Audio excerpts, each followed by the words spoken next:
ಸ್ನೇಹಿತರೆ, ನಾನೊಂದು ಇವತ್ತು ನುಗ್ಗೆ ಸೊಪ್ಪಿನ ಒಂದು ಚಮತ್ಕಾರ ತೋರಿಸ್ತಿದ್ದೇನೆ. ನುಗ್ಗೆ ಸೊಪ್ಪು ಆಯುರ್ವೇದಿಕ, ನಮ್ಮ ಶರೀರಕ್ಕೆ ಒಳ್ಳೆಯದಂಥೇಳಿ ಒಂದು ಏನೇನಂತ ತೋರಿಸ್ತೇನೆ. ಈ ವಿಡಿಯೋ ಪೂರ್ತಿ ನೋಡಿ. ಸಬ್ಸ್ಕ್ರೈಬರ್ ಆಗಿ ಪ್ಲೀಸ್.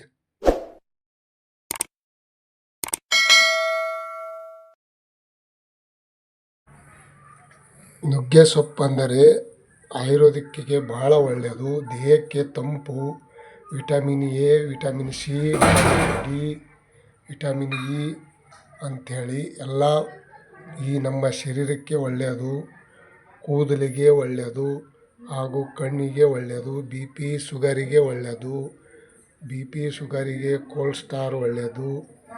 ಅದಕ್ಕೆ ನೀವು ಊಟದಲ್ಲಿ ವಾಪರಿಸ್ರಿ, ಪಲ್ಯ ಮಾಡಿ ತಿನ್ನಿ, ಪೌಡ್ರ್ ಮಾಡಿ 1 ಗ್ಲಾಸ್ ಉಗುರು ಬೆಚ್ಚಗೆ ನೀರಿನಲ್ಲಿ ಕುಡೀರಿ.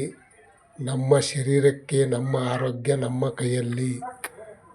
ನಮ್ಮ ಸುತ್ತಮುತ್ತ ಇರುವ ಈ ನಮ್ಮ ನುಗ್ಗೆ ಸೊಪ್ಪಿನ ಒಂದು ಒಳ್ಳೆಯ ಆರೋಗ್ಯಕ್ಕೆ ಒಳ್ಳೆಯದು.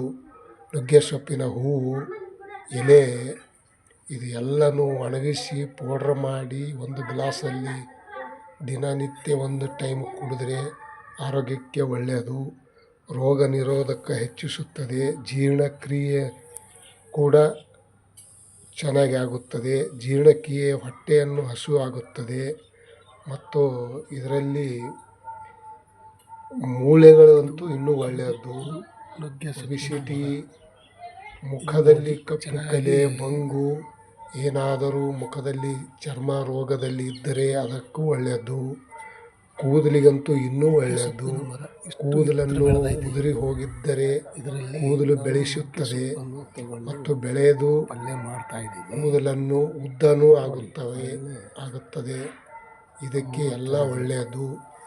ಈ ನಾನೇನು ಸ್ವಂತ ಹೇಳುತ್ತಾ ಇಲ್ಲ, ಈ ಎಲ್ಲ ಸೈಂಟಿಸ್ಟು ಹಾಗೂ ಆಯುರ್ವೇದಿಕ ಡಾಕ್ಟ್ರುಗಳು ಈ ಥರ ಹೇಳಿದ್ದನ್ನು ನೋಡಿದ್ದೇನೆ. ನಾನು ತಗೊಂಡು ಈ ಪಲ್ಯದಲ್ಲಿ ಹಾಗೂ ಪೌಡ್ರನ್ನು ಮಾಡಿ ಕುಡಿದಿದ್ದೇನೆ. ನನಗೂ ಒಳ್ಳೆಯದಾಗಿದೆ. ಅದಕ್ಕೆ ನೀವು ಸ್ನೇಹಿತರೆ ಎಲ್ಲರೂ ತಗೊಳ್ಳಿ, ಪೌಡ್ರ್ ಮಾಡಿ ಕುಡೀರಿ ಮತ್ತು ಅವಾಗವಾಗ ಪಲ್ಯವನ್ನು ಮಾಡಿ ತಿನ್ನಿ. ಪಲ್ಯದಲ್ಲಿ ಅಂತೂ ಇನ್ನೂ ಒಳ್ಳೆಯದು. ಚರ್ಮ ರೋಗಿಗೆ ಒಳ್ಳೆಯದು. Obesity, B P, sugar. ಈ ನೋಡಿ ಮರದ ಟೊಂಗೆ ಯಾವ ರೀತಿ ಇದೆ. ಈ ಮರವನ್ನು ಹತ್ತಬೇಡಿ. ಮರ ಹತ್ತಿ ಕಡಿದರೆ ಮರದಲ್ಲಿ ತಾಕತ್ತು ಕಮ್ಮಿ ಇರುತ್ತದೆ. ಜೋರಾಗಿ ಸ್ವಲ್ಪ ತಳ್ಳಿದ್ರೆ ಕಡ್ರನೆ ಮುರಿದು ಬೀಳ್ತದೆ. ಮರ ಯಾವಾಗಲೂ ಹತ್ತಬೇಡಿ. ಮತ್ತು ಅವಾಗವಾಗ ನುಗ್ಗೆ ಸೊಪ್ಪು ತಿನ್ನಬೇಕು. ನುಗ್ಗೆ ಸೊಪ್ಪಿನ ಒಂದು ಆರೋಗ್ಯಕ್ಕೆ ಒಳ್ಳೆಯದಂತೇಳಿ ನಾನು ಹೇಳಿದ್ದೇನೆ. ನೀವು ನೆಂಬಿ ತಿನ್ನಿ. ನಾನು ನೆಂಬಿ ತಿಂದಿದ್ದೇನೆ. ಪಲ್ಯ ಅವಾಗವಾಗ ಮಾಡ್ತಾಯಿದ್ದೆವು. ಮತ್ತು ಸಾಂಬಾರು ಮಾಡಿದ್ದರೆ ಸಾಂಬಾರದಲ್ಲಿ ಹಾಕಿ ಸಾಂಬಾರನ್ನು ಚೆನ್ನಾಗಿ ಮಳ್ಳಿಸಿದರೆ ಅದರ ನುಗ್ಗೆ ಸೊಪ್ಪಿನ ಎಲೆದ ಒಂದು ಚೆನ್ನಾಗಿ ಇದು ಆಗ್ತದೆ. ಅದಕ್ಕೆ ರೋಗ ನಿರೋಧಕ ಶಕ್ತಿ ಹೆಚ್ಚಾಗುತ್ತದೆ. ವಿಟಮಿನ್ ಎ, ವಿಟಮಿನ್ ಸಿ ಎಲ್ಲ ಇದರಲ್ಲಿದೆ. ಬಿ ಪಿ, ಕಣ್ಣಿನ ಆರೋಗ್ಯ ಅಂತೂ ಇನ್ನೂ ಒಳ್ಳೆಯದು. ಕಣ್ಣಿನ ಚರ್ಮ, ಕಣ್ಣು ನೀಟಾಗಿ ಕಾಣಿಸಲು ದೊಡ್ಡ ಅವಕಾಶ ಇರುತ್ತದೆ ಇದರಲ್ಲಿ. ಇದನ್ನು ತಿಂಗಳಲ್ಲಿ 2-3 ಸಾರಿ ಅಂತೂ ವಾಪರಿಸಬೇಕು. ನಮ್ಮ ಹೊಟ್ಟೆಯಲ್ಲಿ ಹೋಗಲೇಬೇಕು.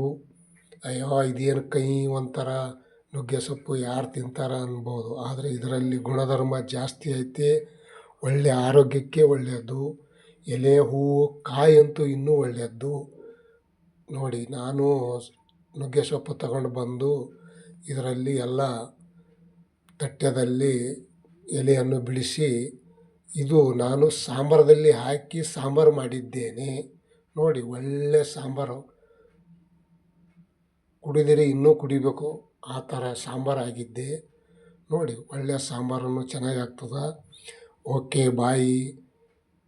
ನೀವೆಲ್ಲರೂ